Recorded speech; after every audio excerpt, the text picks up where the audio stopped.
right. Welcome, everybody, to Brotherly Love Wrestling, live on location here at Catchpoint in Philly. So, Drew, thank you so much for doing this. Thanks for visiting Catchpoint. Yes, Thanks for having me come in. It's nice to talk to you in person. Exactly, yeah. Except, I mean, the computer can be so impersonal. Yes. At least we're doing this in person. So, reason we're here, we wanted to check it out.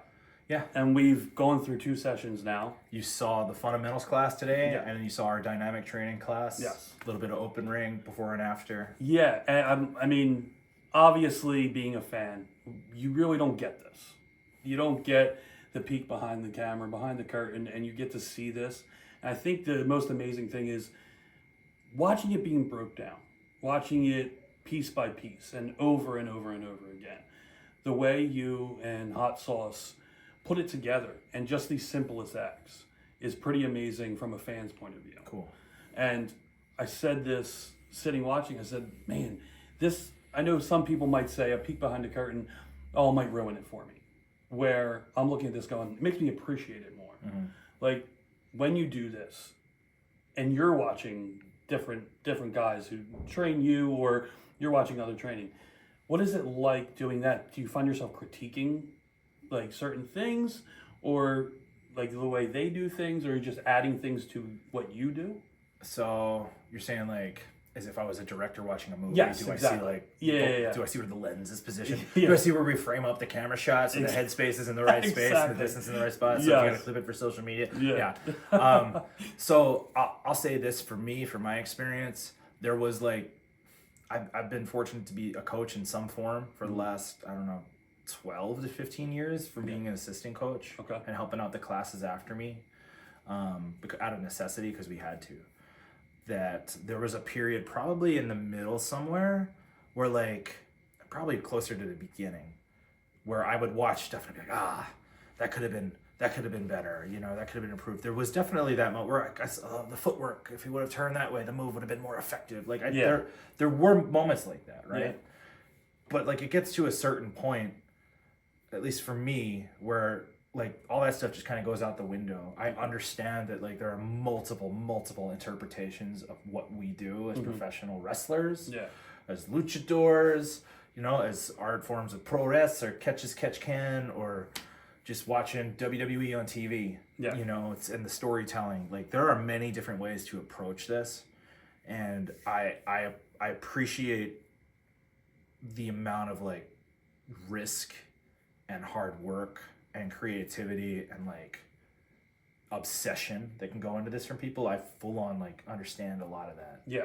And it's made me approach wrestling with like so much more grace and just open-mindedness, to where like I honestly I don't see those things anymore. I don't concentrate on those things. Okay. What I look for in particular when I'm watching a match, it comes down to like energy and connection with the audience. That's it. So a lot of times I'm watching the crowd. Yeah.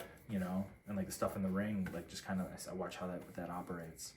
So yeah. So if you're a coach at home, and you're at a point where you're like, oh come on, and you're getting all grumpy watching other wrestling, if you keep going, it'll go away at some point, I think, and you'll get past that point. And if you're having trouble with that, then I'm sorry. I hope you can figure that out. But for me, that's where I'm at now. Now, the one cool thing that watching is when you're watching, like you said, the beginners is what the first thing we were looking at. And watching the beginners, and then like the second class, you have people that are coming in that have either graduated or they're almost at graduation. Watching the levels from beginners to the intermediate, and then watching you and Hot Sauce, and you can watch an even Griffin, what's his last name? McCoy, thank you. Watching Griffin McCoy, who was here training as well with you, you see that level, and you see where the beginners, where you're teaching them an arm drag, you're taking the takedown and stuff like that, and then Griffin will get in, and when Griffin gets in, it speeds up a little bit, it's a little bit more crisp, and then you and Hot Sauce will get in, and it's bang, bang, bang. Like, watching that level and watching it happen is impressive. Like, because you get to see from the beginning to where you and Hot Sauce are, of progression of, oh man, like, they're really, obviously, any one of us as fans, you look at it and go, I definitely can't do that watching as beginners. and then now watching the progression of Griffin and then you, it's ridiculous. It's seeing that progression right in front of your eyes. Yeah, it's pretty because as fans, obviously, we're watching TV. Sure. So you're seeing professionals all the time. You're not seeing that unless you're watching NXT or something like that, or like Evolve that WWE is doing. You're seeing the lower go through. Here at your school, you get to see that from beginners all the way to you guys. Yeah. That must be really... Keep in mind, like, our beginners, like, they're 5 weeks into their training. Yes, exactly. You know, someone like Griffin's been doing this about 6 or 7 years at this point. Yes. You know, and myself and Hot Sauce have been doing this over a decade or longer. Yes. You know. Yeah, but watching Almost that must be... 2 decades. Oh, 2 decades. It's a lot. It's a lot. That's a lot of wrestling. You guys have been around the world doing this. 2 decades, dude. Oh. But that must be a rewarding part, is watching that progression and watching kids come in here and get there. The coolest thing is seeing people like kind of like have an understanding, and like maybe there's something that they don't quite grasp at first, and then there's like an aha moment, and then it just increases their passion for it. That I'm all about, just like showing people how to love this more. Yeah. You know, and like how to, in turn, like how to love themselves more when they're doing it, you know, and do it properly and safely and with a level of respect and commitment and dedication. And like it's different for everyone as far as like scheduling and stuff, but like that, what you're talking about is just seeing that growth, you know, essentially. And yeah, I love that. I love that aspect of teaching in general. Yeah, you know, I worked as a swimming instructor for my part-time job on the independents to make ends meet when I first started. And I was a counselor at day camp before then, you know, with kids and like taking them around, and then I was a counselor for older kids who were learning how to be counselors. Yeah, you know, so like I've just always been around kind of teaching that environment and that atmosphere. So like just to be able to mix it with something that I think is like super fun and really cool, and I love watching on TV, you know, growing up and playing video games and stuff like that, or beating my brother up in the living room, tearing up our grandmother's furniture, freaking her out. Like the fact that I can bring that kind of enjoyment and passion to something is like, you know, a way to pass on knowledge and be able to do that for a lifestyle. That's the coolest thing. I can't ask for anything more. Yeah, you know? Yeah, absolutely. And you still obviously. You're still doing dates. You're still wrestling with Beyond. Yeah, this year the dates have been coming in like crazy. Actually, it's been awesome. The coolest thing is getting to see a lot of the new talent, because like I've been in a WWE like time warp vortex for the last 8 years. Occasionally, I see my friends come through, you know, and then they'd be gone or like whatever. But like I was barely allowed to leave like the arena. There were times where like I would sneak away on road trips the night before and go to like Wrestling Open when that first started, or what was the one, the Treasure one they did before? What was it called? It was like Uncharted Territory. Oh, Uncharted Territory, yes. Yeah, that's what became the Wrestling Open promotion up in Boston or Worcester, right? So like getting to go, I would sneak away. I would bring WWE people and sit in the crowd and just kind of watch and introduce them to independent wrestling, you know, or I'd go back to like shows at the arena or the skate zone or whatever it was, and just kind of hide out and like say hello. I'd come back to practice. There's at the Chikara school, or other schools around the world in the country, and in Florida where I'm based now. When I'm not at work, when I'm not visiting family, in my home, I would go to like the Devon Dudley Wrestling Academy. I would go to the Flatbacks Wrestling Academy and just pop in for like extra ring time after having to spend all day at the Performance Center. Yeah. You know? And that I was doing voluntarily, you know? So, yeah, this environment is very much something that I've grown accustomed to and become familiar with and enjoy. Yeah, and so next week, you have a graduation. We do, yeah. And this is our 10th class graduating. Wow. So we've been open a year and a half. We run a 6-week program. It's an intensive camp. So we teach you everything from the bare bones basics up to performing in a match, having some kind of a persona that you enjoy, that you helped create, that you can take to shows and gain experience with. And we put you through the whole process. And the last thing you get to do is we hold a show, an event at the school where everyone can get experience and practice, you know, and help critique each other's matches and take footage for later. Yeah. You debut there and you bring your friends and your family. And it's a very supportive environment, and we prepare you for what wrestling on the independents is like, you know. Yeah. And from there, you're able to go if you want to go and practice other places or go and wrestle on shows. You can do that. or you can stay with us and train while you're doing that, which is what we highly encourage. But yeah, it's a quick program. It's a quick camp. I know when I decided to do this, like my main reasoning was like a lot of camp style teachings at other schools, they happen to do like an 8 or 12 week program. I figured with firsthand experience getting to train some non-athletes in how to be sports entertainers with WWE is what reinforced me to be able to do it in this amount of time. I had to get people ready in like a few days or like a few weeks with concentrated training. Here we give them 4 days a week for 6 weeks. I didn't want to keep them for too long, and I didn't want to lock them down for anything more than what they signed up for. Okay. I think some schools tend to take advantage of that, and we don't want to do that. And I understand their heart might be in the right place. More often than not, it turns into something where it's like the student feels like they're waiting around for too long, and they're peer pressured or pressured into staying with that program for one reason or another. We don't do that at all. We encourage people to go out there and learn as much as possible from whoever they want to learn from, and we'll just guide you as much as we can if you're in our network. Yeah, and we were talking to one of your students, and he's graduating next week, and 5 weeks in. And when we first got here, they were already in the ring, and they were already doing a lot of the drills.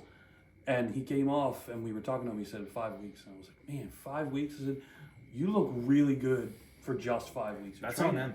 That's on them, because I'll tell you, the guys in the class this time, they're like very dedicated to what they do, and like everyone has stuff to work on, but these guys are pretty well ahead compared to the total.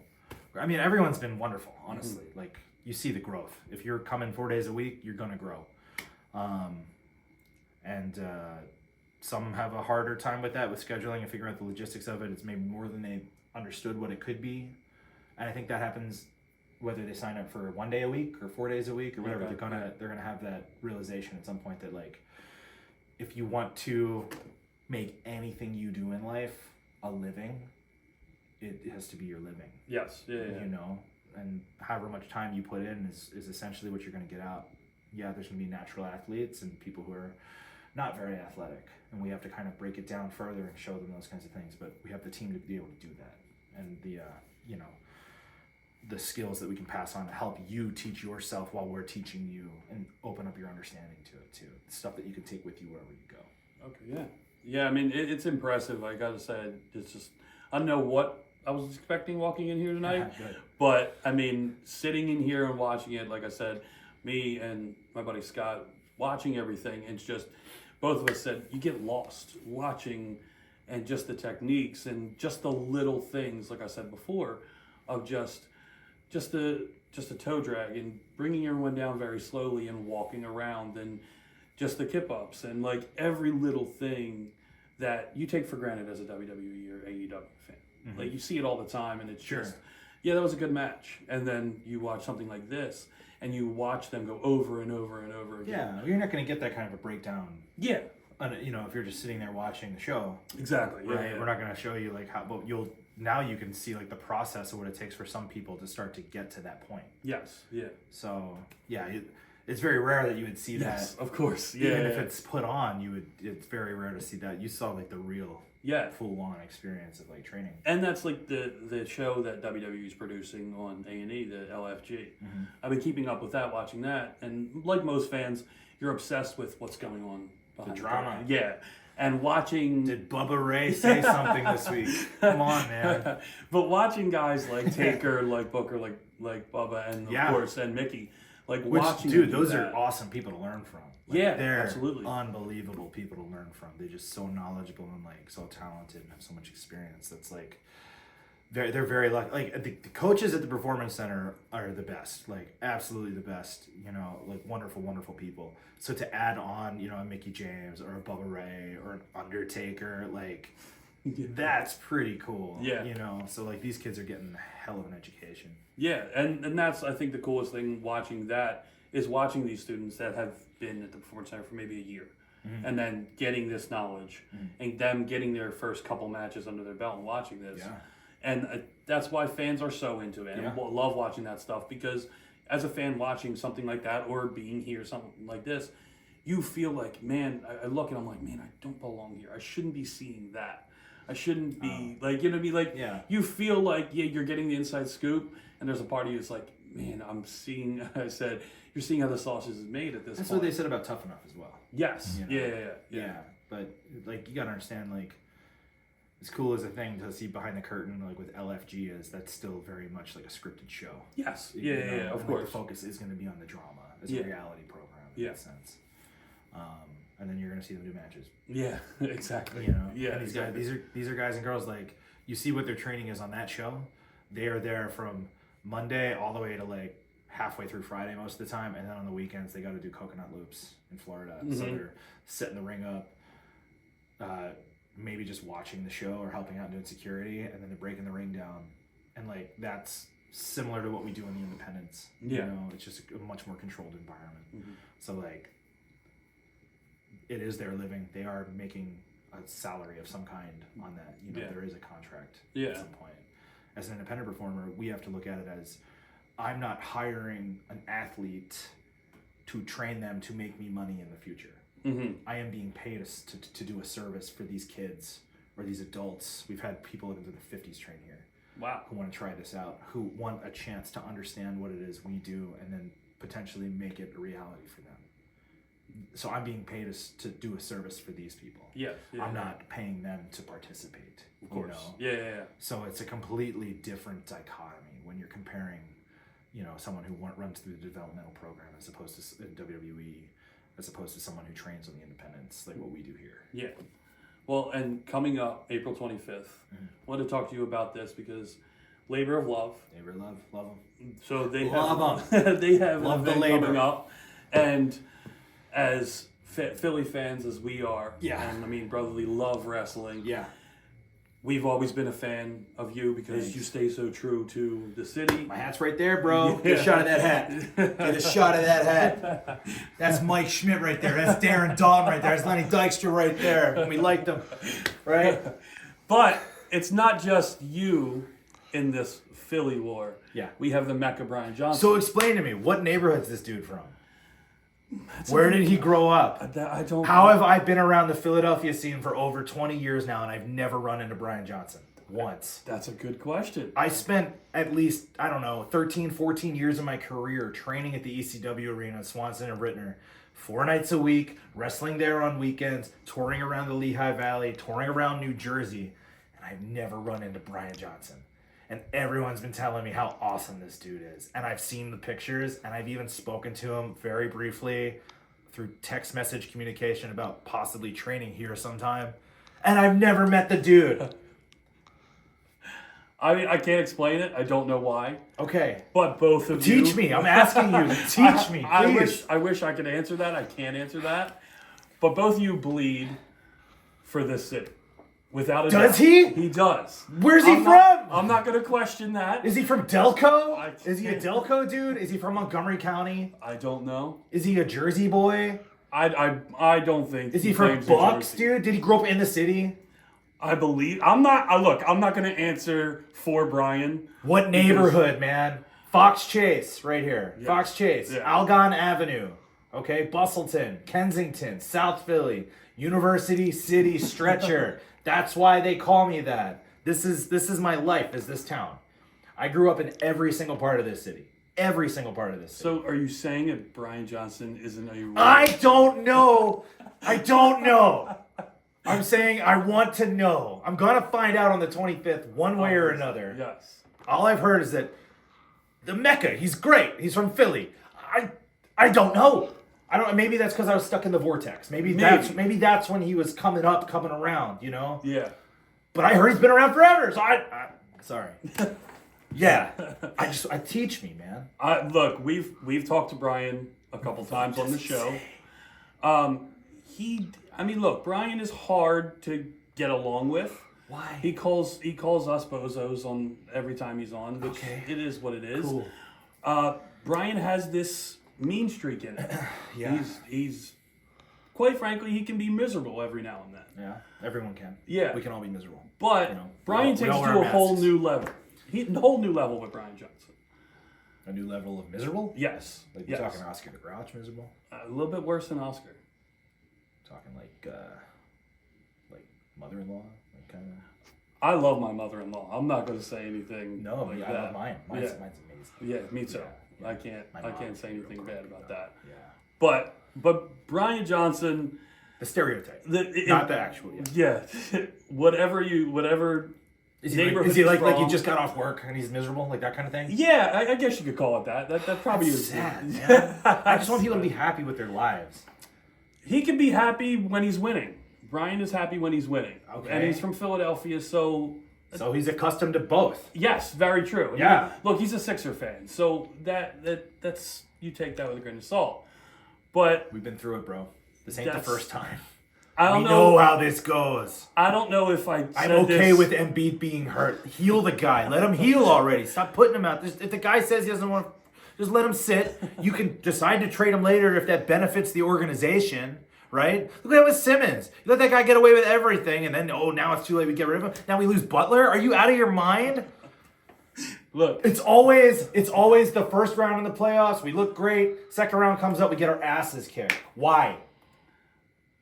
The Eagles figured it out. The Phillies are doing pretty good right now. Yeah. Flyers, same situation, kind of. Rebuilding. Flyers are rebuilding. Same situation. They're in the beginning of the process. Yeah, rebuilding. Oh my God, I miss Eric Lindros so much.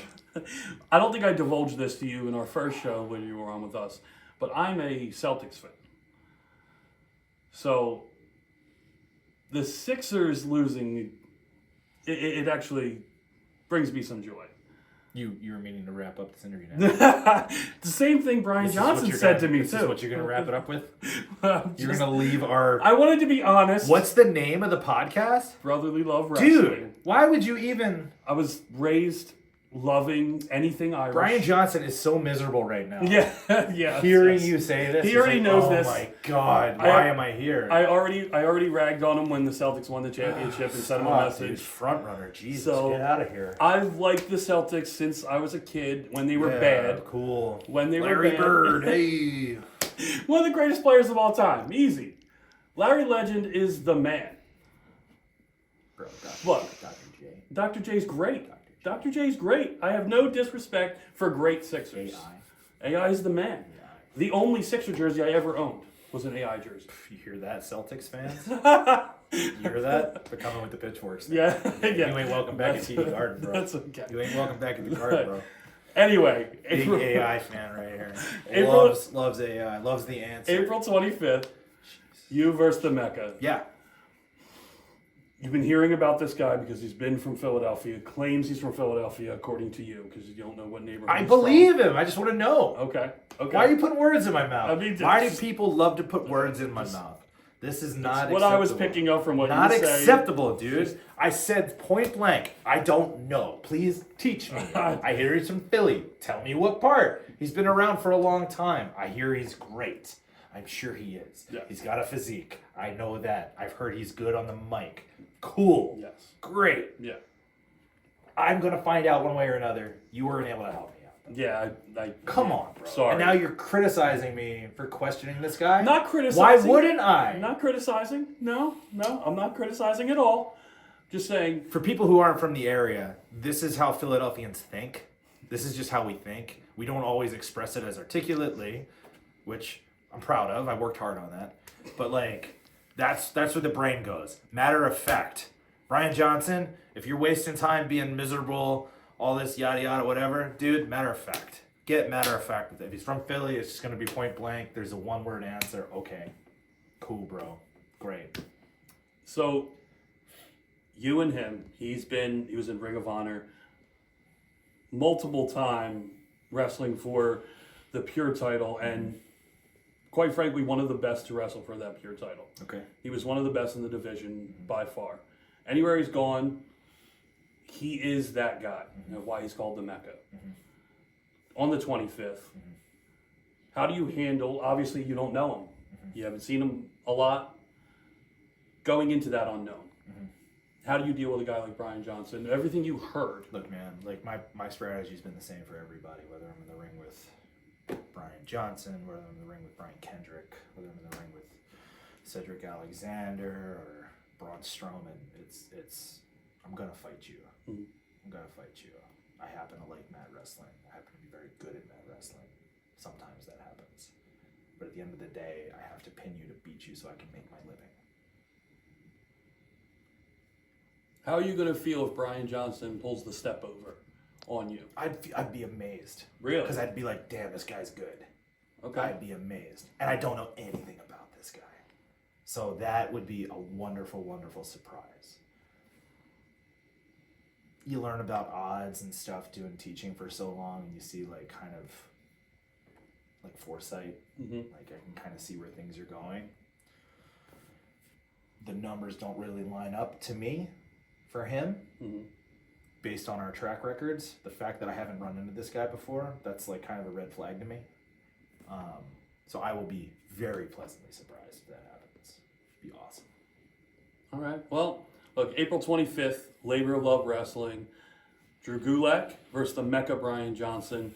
A matchup I know we can't wait to see because we've been following both guys for their career. Enjoying. But you can't tell me where he's from. Northeast High School, bro. Class of 164. I lay all my cards out on the table there. Yeah, my Wikipedia says Abington because I was born at Abington Hospital. I've lived and grown up in Philly my entire life. Brian's entire not life. open book, Write that on Wikipedia. The internet bothers me. Let me tell you. I know still it can't does. find anything else on Brian Johnson. On the He's Mecca. not an he open looks book great. like you. He looks great. I just got to say that. You're a very open book. I just want Brian, people to do well. That's it. Brian doesn't give away a lot of that information. Mm-hmm. So He's a private guy. That's a respect. I respect that. Yeah, respect that's the privacy. probably why I can't tell you where he's from. I just know, aside from you, I'm not gonna say the debate, but he loves Richmond? this city. He loves the city just like you love the city, just like we love this city. Yeah. So Does he really love the city? oh boy. Is he climbing the poles? You know. I mean, The grease in the poles. Is he climbing? Is it the Italian market climbing those poles? Look, I wouldn't put it past him. Uh-huh. I've seen him do a lot of things. I was at the Reading Terminal Market earlier today. I was at the Down Home Diner. That's where I got my breakfast. I did not see him there. I did not see him at Uncle Gus's slamming a cheesesteak. All right. I mean, Didn't see it. Cooper Sharp, Long Hots, fried onions. He wasn't in there. well, I had 2 of those suckers last night for dinner. Don't judge me. I actually looked good today. I felt very confident. you look good in the ring. Thank so you. I mean, it's Thank you. really all that really matters. And so Yingling after that too. there you go. Even better. Even better. 2 steaks and a beer. Brian Johnson is not having 2 steaks and a beer every night like Drew Gulak is after a hard night of in-ring practice. I don't want to hear nothing about Philadelphia. We're sitting in Kensington right now. We are. There is someone passed out on the street probably right now. That's a good Okay? point. We need to go help that person. Yeah. We should probably wrap this up and help that We person. probably should. Yeah. So, everyone, thank you so much for watching. We hope you enjoyed the show. I'd say you could watch the Sixers in the playoffs, but that's not going to happen. It's the Brotherly Love podcast. I just want to point that out. It's the guy talking about the Celtics. Thank you for once again watching. We hope you enjoyed. Check out Catchpoint next Thursday, graduation. If you're interested in training with us or you know someone who might be interested in training with us, our website is thecatchpoint.com. Follow us on social media at thecatchpoint on most platforms. We are here. We are open pretty much every day during the week. You can come by and observe class if you're interested in learning more. All right. Well, thank you so much. I really appreciate it. Thank you. Thank you. Thank you, everybody. We'll be talking to you very soon. Don't take any shit from anybody. See you later. Don't take any shit from anybody.